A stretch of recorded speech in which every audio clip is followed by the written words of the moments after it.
ان الحمد للہ نحمده ونصلی علی رسولہ الکریم اما بعد فاعوذ باللہ السمیع العلیم من الشیطان الرجیم من حمزہ ونفخہ ونفثہ بسم اللہ الرحمن الرحیم۔ سامعین محترم،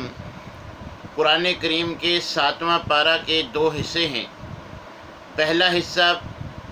سورۃ المائدہ کا بقیہ حصہ ہے، جبکہ دوسرا حصہ سورہ انعام کا ابتدائی حصہ ہے۔ تو 7ویں پارہ میں جو سورہ مائدہ کا حصہ ہے، اس میں ابتدا میں اللہ تبارک و تعالی نے حلال و حرام کے مسائل بیان فرمائے ہیں۔ اللہ تبارک و تعالی فرماتے ہیں یا ایھا الذین آمنوا لا تحرموا طیبات ما احل اللہ لکم ولا تعتدوا ان اللہ لا يحب المعتدین۔ اللہ تبارک و تعالی ایمان والوں کو مخاطب ہو کے فرما رہی ہیں کہ اے ایمان والو، اللہ کی حلال کی ہوئی چیزوں کو حرام نہ کرو، یعنی ہر چیز خود سے حلال و حرام نہ کرو۔ جو میں اللہ نے شارع نے حلال کی ہے اسی کو حلال سمجھو، جس کو حرام کی ہے وہ حرام سمجھو۔ اور اس میں حلت و حرمت میں زیادتی نہ کرو، کیونکہ میں اللہ زیادتی کرنے والوں کو ناپسند کرتا ہوں۔ میں ان کو پسند نہیں کرتا جو میری حلت و حرمت میں کمی بیشی کرتے ہیں یا ان میں مداخلت کرتے ہیں۔ تو اللہ تبارک و تعالیٰ نے جہاں احرام کی حالت میں محرم کو شکار کرنے کے احکام بھی بتلائے ہیں کہ حالت احرام میں طریقہ شکار تو کر سکتا ہے، سمندری شکار کر سکتا ہے، مگر خشکی کا جو شکار ہے وہ کرنا احرام کی حالت میں حرام قرار دیا گیا ہے۔ اور کیونکہ حرم میں داخل ہونے والا امن میں داخل ہو جاتا ہے، اور پھر اللہ تبارک و تعالیٰ نے 4 قسم کے جانور جو مشرکین نے حرام کر رکھے تھے ان کے بارے میں بھی فرمایا کہ یہ انہوں نے اپنی طرف سے کیے ہیں۔ اللہ تبارک و تعالیٰ نے ان کو اس بات کا حکم نہیں دیا تھا۔ وہ اس آیت کریمہ میں بحیرہ، صائبہ، وسیلہ اور حام ہیں۔ بحیرہ اس جانور کو کہتے ہیں کہ جس کا دودھ جو ہے، جس مادہ جانور کا دودھ بتوں کے لیے خاص کر لیا جاتا تھا کہ وہ دودھ صرف بتوں کے لیے ہوتا تھا، اپنے استعمال میں نہیں تھا۔ اسی طرح صائبہ اس جانور کو کہتے ہیں کہ جو بتوں کے نام جو ہے وہ وقف کر دیا جاتا تھا، خاص کر دیا جاتا تھا، پھر اس کو ذاتی استعمال کے لیے، سواری وغیرہ کے لیے استعمال نہیں کیا جاتا تھا۔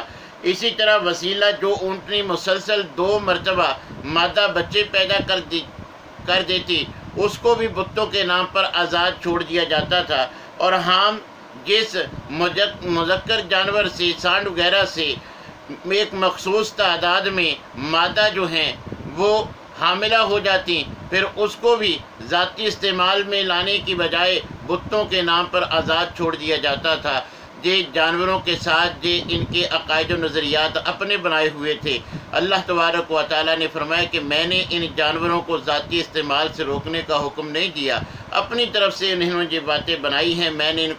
ان پہ سواری حرام نہیں کی، ان پہ ذاتی استعمال حرام نہیں کیا، اپنی طرف سے انہوں نے یہ باتیں جو ہے وہ بنائی ہیں، عقائد و نظریات گھڑے ہیں، ان میں شارع کا کوئی ان کو جو ہے وہ حکم نہیں ملا۔ اور اس کے بعد اللہ تبارک و تعالیٰ فرماتا ہے یا ایھا الذین آمنوا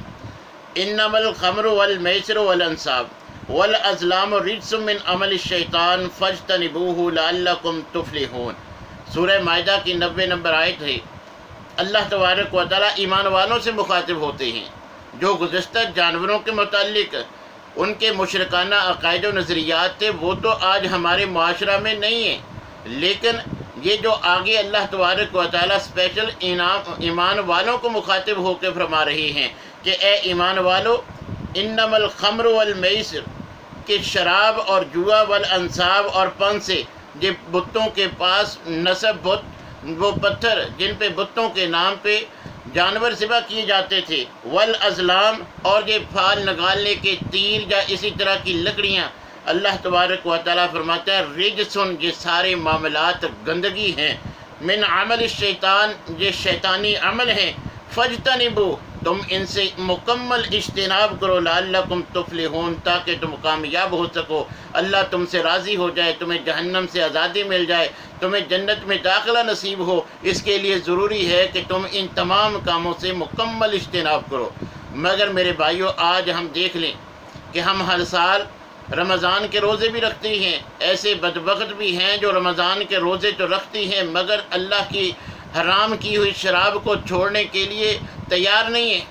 شراب کے عادی ہیں، حالانکہ کتاب و سنت کی نصوص میں شراب کی حرمت واضح طور پہ بیان کی ہے۔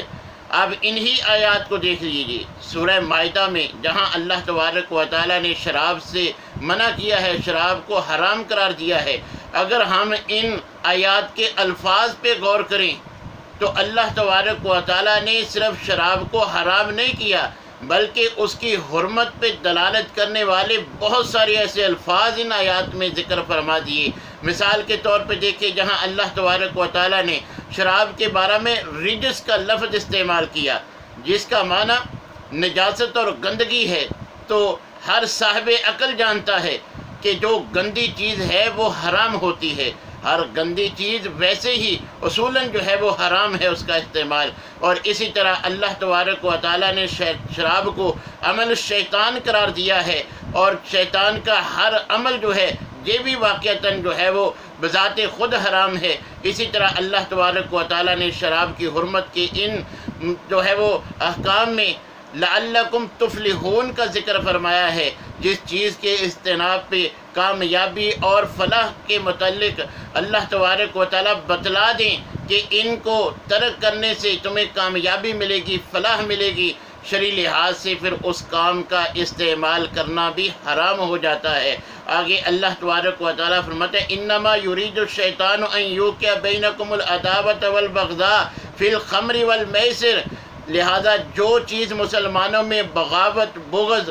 عداوت کا سبب بنے وہ بھی شرعی لحاظ سے حرام ہوتی ہے۔ پھر فرمایا وَيَصُدَّكُمْ عَنْ ذِكْرِ اللَّهِ وَعَنِ الصَّلَاةِ، جیسا کہ اللہ نے شراب کے بارے میں گزشتہ پارہ میں بھی یہ الفاظ آئے تھے لا تقربوا الصلاة وانتم سکارى، لہذا اللہ کی یاد اور نماز سے جو چیز روکے وہ بھی شرعی لحاظ سے حرام ہوتی ہے۔ آگے فرمایا فَهَلْ أَنْتُمْ مُنْتَهُونَ، کہ کیا تم باز آتے ہو، اس سے رکتے ہو؟ اور اللہ تبارک و تعالیٰ جس چیز سے رکنے کا فرما دیں شرعی نصوص کی روح سے، اس کا بجا لانا شرعی لحاظ سے حرام ہوتا ہے۔ تو میرے بھائیوں، جو سارے الفاظ ان آیات کا ایک ایک لفظ چیخ چیخ کے پکار رہا ہے کہ ہر نشہ آور چیز شراب اور اس کی تمام قبائل کی چیزیں یہ حرام ہیں، ایک ایک لفظ ان کی حرمت پہ دلیل بنا ہوا ہے، مگر پھر بھی آج میرے معاشرہ میں کثرت کے ساتھ جوا کھیلا جاتا ہے، کثرت کے ساتھ شراب استعمال ہوتی ہے۔ تو میرے بھائیوں، پھر زلزلے کیوں نہ آئیں، پھر برف باریاں، جو ٹڈی دل کا عذاب، کبھی زلزلہ، کبھی سیلاب، کبھی وبائیں، یہ کرونا وائرس، کبھی ڈینگی، یہ تمام کیوں نہ آئیں کہ جب ایسے کبیرہ گناہوں سے ہم اجتناب نہیں کرتے تو اللہ تبارک و تعالیٰ کی رحمتیں نہیں آئیں گی، اللہ کی طرف سے عذاب ہی آئیں گے۔ اگر ہم چاہتے ہیں کہ اللہ تبارک و تعالیٰ کی رحمتیں ہم پہ برسیں، اللہ کی جانب سے ہمیں زمینی آسمانی آفات میں مبتلا نہ کیا جائے، تو ہم جو اللہ تبارک و تعالیٰ نے ہمارے لیے حلال کیا ہے ہمیں اس کا استعمال کرنا چاہیے، اور جو حرام قرار دیا ہے اس سے مکمل اجتناب کرنا چاہیے، کیونکہ اللہ تبارک و تعالیٰ نے ہم سے وعدہ کیا ہے لعلکم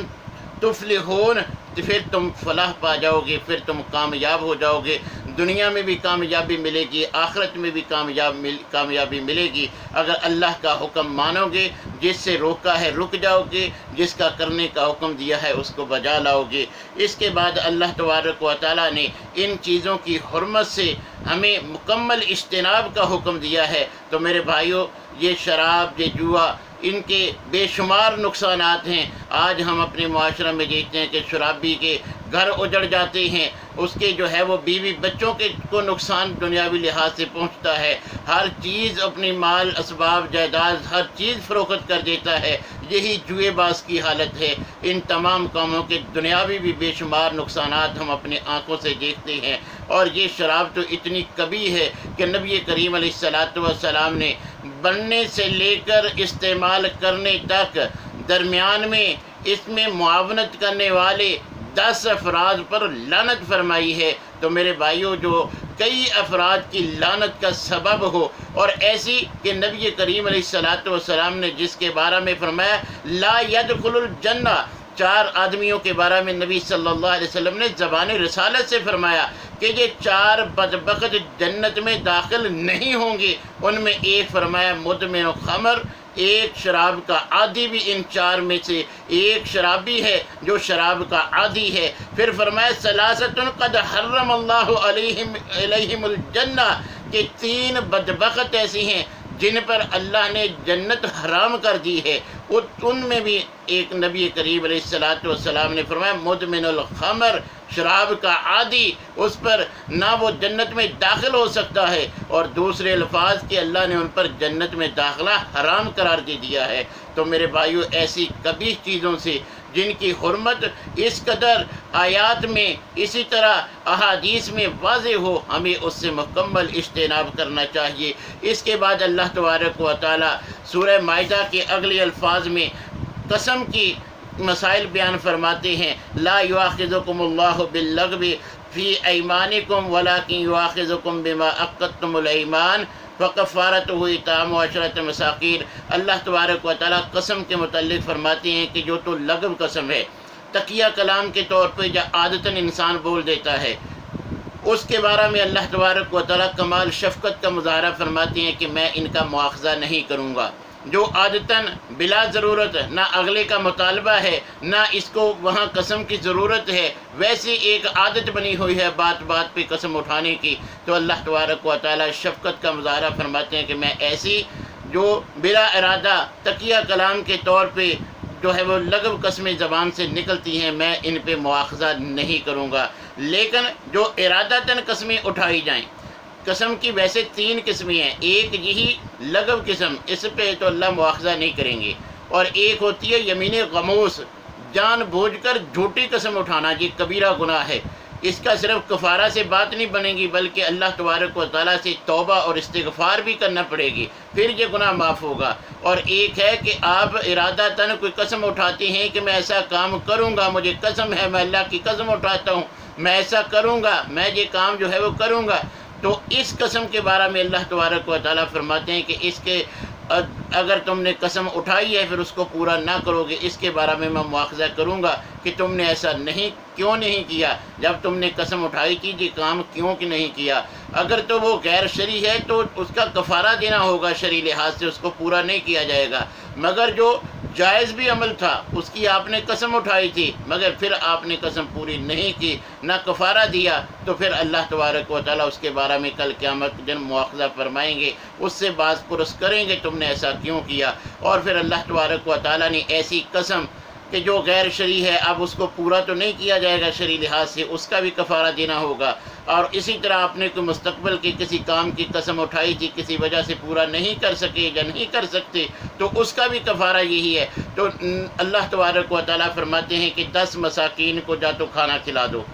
یا پھر 10 مساکین کے لیے لباس فراہم کر دو، یا پھر ایک غلام آزاد کر دو۔ اگر یہ کام نہیں کر سکتے تو اللہ نے مزید شفقت کا معاملہ اپناتے ہوئے فرمایا کہ پھر 3 روزے رکھ لو، کل قیامت کے دن مواخذے سے بچ جاؤ گے، میری ناراضگی سے بچ جاؤ گے، معاملہ صاف ہو جائے گا۔ تو میرے بھائیو، آج ہم اس کو گناہ ہی نہیں سمجھتے، ہم بات بات پہ قسمیں تو اٹھا لیتے ہیں، ساتھ انشاءاللہ بھی نہیں کہتے، قسمیں اٹھا لیتے ہیں، پھر وہ کام جائز بھی ہوتا ہے وہ نہیں کرتے اور اس کا کفارہ بھی نہیں دیتے۔ تو ہمیں اللہ سے ڈرنا چاہیے۔ اگر ہم نے قسم اٹھائی ہے پہلی قسم نہ اٹھائیں، اگر مطالبہ ہے تو اٹھائیں، اس کو پورا کریں، اگر اس کو پورا نہیں کرتے تو پھر اس کا دنیا ہی میں کفارہ ضرور دے دے تاکہ کل قیامت کے دن ہمارے لیے مزید مشکلات کا سبب نہ بنے، اللہ کی ناراضگی کا، قہر کا جو ہے وہ ہمارے نیک اعمال کے اجر میں کٹوتی کا سبب نہ بنے۔ دنیا میں ہمیں یہ معاملہ جو ہے وہ صاف کر لینا چاہیے۔ اس کے بعد اللہ تبارک و تعالیٰ سورہ مائدہ کے آخر میں حضرت عیسیٰ علیہ السلام کا تذکرہ فرما رہے ہیں۔ جب اللہ تبارک و تعالیٰ نے قرآن میں فرمایا کہ جو لوگ غیر اللہ کو پوجتے ہیں اور جن کی پوجا کی جاتی ہے، ان سے اللہ تبارک و تعالیٰ باز پرس کریں گے، یہ دونوں جو ہے وہ جہنم میں جائیں گے۔ تو لوگوں نے طرح طرح کی باتیں کی کہ حضرت عیسیٰ علیہ السلام کی بھی تو لوگ عبادت کرتے ہیں۔ تو اللہ تبارک و تعالیٰ نے معاملہ صاف کرنے کے لیے یہ بات ذکر فرما دی کہ کل قیامت کے دن اللہ تبارک و تعالیٰ حضرت عیسیٰ علیہ السلام سے پوچھیں گے، سوال کریں گے کہ عیسیٰ علیہ السلام تم نے ان کو کہا تھا اپنے حواریوں کو کہ تجھے اور حضرت مریم علیہ السلام کی عبادت کریں، تو وہ انکار کر دیں گے کہ اللہ میں تو تیرا بندہ، میں ایسے کیسے کہہ سکتا ہوں، مجھے تو نے بھیجا ہی اس لیے تھا کہ میں لوگوں کو غیر اللہ سے چھوڑ کر ایک اللہ کے در پہ لے آؤں، میں تو توحید کی دعوت لے کر گیا تھا، میں ان کو شرک کا حکم کیسے دے سکتا ہوں۔ تو اللہ تبارک و تعالیٰ نے یہاں واضح کر دیا کہ یہ لوگوں نے خود یہ اعمال، عقائد و نظریات بنائے ہیں، حضرت عیسیٰ علیہ السلام نے ان کو یہ حکم نہیں دیا تھا۔ ان عیسائیوں کے سارے عقائد و نظریات اپنے اور ان کے بنائے ہوئے ہیں، اور جن پہ یہ عمل کرتے ہیں اللہ تبارک و تعالیٰ نے نہ ان کا حکم دیا، نہ حضرت عیسیٰ علیہ السلام نے ان کو جو ہے وہ بتلایا۔ اس کے بعد سورہ انعام کا آغاز ہوتا ہے۔ سورہ انعام مکی صورت ہے، مکہ کے آخری دور میں جو ہے وہ نازل ہوئی۔ اس میں رسول اللہ صلی اللہ علیہ وسلم کی 13 سالہ مکی دور کی دعوت کا خلاصہ جو ہے اس میں بیان کیا ہے۔ اس میں مشرکین مکہ کے شرک کی مختلف صورتیں بیان کر کے ان پر حتمی فرد جرم عائد کی گئی ہے، اور توحید کے مختلف اقسام کا اللہ تبارک و تعالیٰ نے تذکرہ کیا ہے۔ مشرکین کے اعتراضات اور ان کا جواب دیا گیا ہے۔ سورہ انعام کے اس حصہ میں اللہ تبارک و تعالیٰ نے توحید کا ذکر فرمایا ہے۔ الحمدللہ الذی خلق السماوات والارض وجعل الظلمات والنور۔ عظمت و کبریائی اللہ کی بیان ہوئی ہے۔ حضرت ابراہیم علیہ السلام کی والد اور قوم کو دعوت کا ذکر ہے کہ حضرت ابراہیم علیہ السلام نے کمال انداز اپناتے ہوئے، کمال جو ہے وہ منفرد طریقے کے ساتھ لوگوں کو توحید کی دعوت دی، کہ جو سورج کے پجاری تھے، ستاروں کو پوجتے تھے، چاند کی پرستش کرنے والے موجود تھے، تو ان تمام کے بارے میں اپنے ذہن میں یہ بات لا کر زبان سے اس کا اقرار کیا کہ میں ستارے کو دیکھتا ہوں، مجھے خوش جو ہے وہ نظر آتا ہے، مجھے بھلا معلوم ہوتا ہے، دل چاہتا ہے کہ میں ستارے کو رب مان لوں، مگر کیا ہوتا ہے کہ جب چاند نمودار ہوتا ہے، چاند کی روشنی ستارے کی روشنی کو مدھم کر دیتی ہے۔ ساتھیوں کو کہتے ہیں کہ بھئی اب تو جو ہے وہ چاند طلوع ہو گیا، ستارے کی تو کوئی حیثیت ہی نہیں رہی، جو اپنی حیثیت برقرار نہیں رکھ سکا میں اس کو الہ کیسے مان لوں، یہ چاند بھلا معلوم ہوتا ہے، میرا یہ خیال ہے کہ میں ستارے کی بجائے اس کو الہ مان لوں۔ پھر جب سورج نمودار ہوتا ہے، چاند بھی اپنی روشنی برقرار نہ رکھ سکا، پھر آخر میں جو ان کا مقصود تھا وہ لوگوں کے سامنے رکھتی ہیں، وہی جو چیز اپنی حیثیت برقرار رکھنے کی طاقت اور قدرت نہیں رکھتی، میں اس کو الہ کیسے مان سکتا ہوں، میری عقل نہیں مانتی، میں ان تمام سے بری ہوں، ان کا خالق جو ہے وہی میرا الہ ہے، یہ چیزیں میرے حساب سے الوہیت کے قابل نہیں ہے، تم پتہ نہیں کیوں ان کو الہ مانے بیٹھے ہو۔ اس انداز میں حضرت ابراہیم علیہ السلام نے توحید کی دعوت دی۔ پھر اس کے بعد اللہ تبارک و تعالیٰ نے نبی کریم علیہ السلام کو تسلی دینے کے لیے 18 انبیاء کرام کا جو ہے وہ ذکر فرمایا، اور ساتھ فرمایا کہ وَلَقَدْ كُذِّبَتْ رُسُلٌ مِّن قَبْلِكَ فَصَبَرُوا عَلَىٰ مَا كُذِّبُوا، کہ اے پیغمبر صلی اللہ علیہ وسلم میں جانتا ہوں کہ لوگ تمہیں ہر طرح کی اذیت اور تکلیف دیتے ہیں، تمہیں ہر طرح کی اذیت کا سامنا ہے، مشکلات سے تم دوچار ہو، لیکن یاد رکھو بلا شبہ تجھ سے پہلے کئی رسول آئے، ان کو بھی ان لوگوں نے، ان کے ماننے والوں نے جو ہے وہ ان کے اوپر ایمان لے آئے، مگر اکثریت ایسی تھی کہ انہوں کو ایمان کی دولت نصیب نہیں ہوئی، بلکہ انہوں نے جھٹلا دیا تھا۔ تم سے پہلے رسولوں کے ساتھ بھی یہی معاملہ ہوا کہ بہت کم لوگوں نے ان کی دعوت قبول کی، اکثر نے ان کو جو ہے وہ جھٹلایا، اور انہوں نے ان کثرت کے ساتھ لوگوں کے جھٹلانے پر ان انبیاء اور رسل نے صبر کا مظاہرہ کیا، ان کو تکالیف دی گئیں تو تب بھی انہوں نے صبر کا مظاہرہ کیا، اور ساتھ اللہ تبارک و تعالیٰ فرماتے ہیں جب انہوں نے صبر کیا، بالآخر جب میں نے مناسب سمجھا میری طرف سے مدد آئی، ان لوگوں پہ میں نے عذاب جو ہے وہ مسلط کیے، تو اللہ تبارک و تعالیٰ فرماتے ہیں کہ میرا جو فیصلہ ہے، میری خواہش کے مطابق اس پر عمل ہوتا ہے، میرے علاوہ اور کوئی میری باتوں کو جو ہے وہ تبدیل نہیں کر سکتا۔ ان پہ عذاب پیغمبر کی خواہش پہ نہیں آئے گا، بلکہ میں اللہ جب مناسب سمجھوں گا ان پہ عذاب بھیجوں گا۔ لہٰذا جیسے پہلے انبیاء اور رسل نے ان کی تکالیف پہ، دعوت قبول نہ کرنے پہ صبر کا مظاہرہ کیا، آپ بھی جو ہے وہ صبر کا مظاہرہ کریں۔ پھر اللہ تبارک و تعالیٰ نے قیامت کا منظر بیان فرمایا کہ روز قیامت اللہ تعالیٰ تمام انسانوں کو جمع کرے گا۔ اس دن کسی کا عذاب کا ٹلنا جو ہے اس پر بڑی مہربانی ہوگی، بڑی اس پہ اللہ کی کرم نوازی ہوگی، جو اللہ کے عذاب سے بچ جائے گا۔ مشرکین سے مطالبہ کیا جائے گا، جہاں اب تم اپنے شرکاء کو ڈھونڈو، کہاں ہیں؟ اس روز وہ جہنمی، وہ مشرکین جو غیر اللہ کو اپنا جو ہے وہ معبود مان بیٹھے تھے، وہ حسرت کا اظہار کریں گے کہ کاش ہم دوبارہ دنیا میں لوٹائے جائیں، اب ہم اللہ کی آیات کا انکار نہ کریں، اللہ کے احکام کو مانیں، اللہ کی آیات پہ ایمان لائیں، اور دنیا کی زندگی کو کھیل اور تماشا بنانے کا بھی اللہ تبارک و تعالیٰ نے یہاں ذکر فرمایا ہے کہ یہ دنیا کی زندگی یہ تو عارضی زندگی ہے، اصل میں حقیقی زندگی تو وہ آخرت کی زندگی ہے جو ہمیشہ رہنے والی ہے۔ یہ دنیا کی زندگی تو نہ جانے کب ختم ہو جائے، میں نے مقدر میں کتنی لکھی ہے، لہذا اسی کو یہ نہ سمجھ لو کہ بس یہی زندگی ہے، یہ عارضی زندگی ہے۔ حقیقی زندگی کے بارے میں تمہیں آزمائش کے لیے یہ زندگی ادا کی گئی ہے، لہذا تم نے امتحان کے لیے گئے ہو، اس امتحان کی تیاری کرنی ہے، اس میں کامیاب ہونا ہے۔ اخروی زندگی ہمیشہ تمہارے لیے یا تو راحت کا سبب ہوگی یا اذیت کا سبب،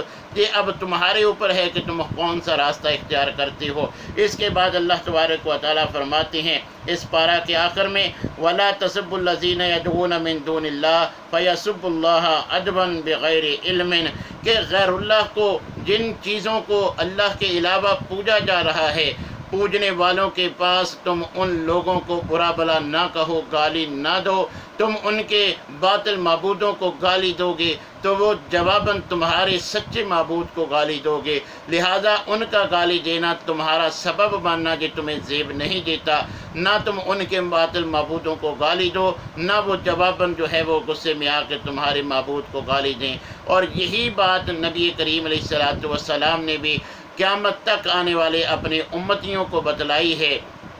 کہ تم اپنے، نبی کریم علیہ السلام نے فرمایا کہ اپنے ماں باپ کو گالی نہ دو۔ صحابہ یہ بات سن کے حیران ہو جاتے ہیں، وہ صحابہ تھے، پیغمبر کا زمانہ تھا، آج تو ماں باپ کو گالی دینا یہ کوئی گناہ ہی نہیں سمجھا جاتا،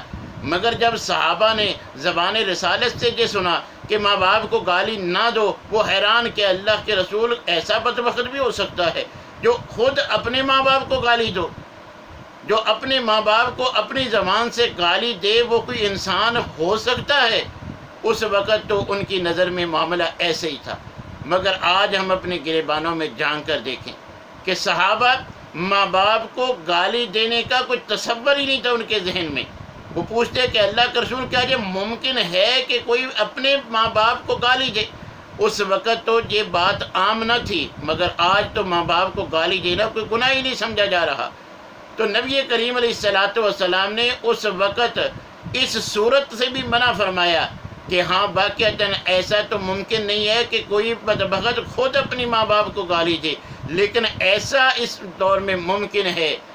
کہ تم کسی کے ماں باپ کو گالی دو، جواباً وہ تمہارے ماں باپ کو گالی دیں، تو تم اپنے ماں باپ کو گالی دلوانے کا سبب بنے ہو، لہذا ایسے ہی ہے جیسے خود تم نے ان کو گالی دی ہے۔ یہ صورت ممکن تھی، نبی صلی اللہ علیہ وسلم نے اس کی وضاحت فرما دی، مگر میرے بھائیوں آج ہم اپنے گریبانوں میں جان کر دیکھیں کہ جن ماں باپ نے ہمارے لیے کیا کچھ نہیں کیا، ماں کے احسانات، باپ کے احسانات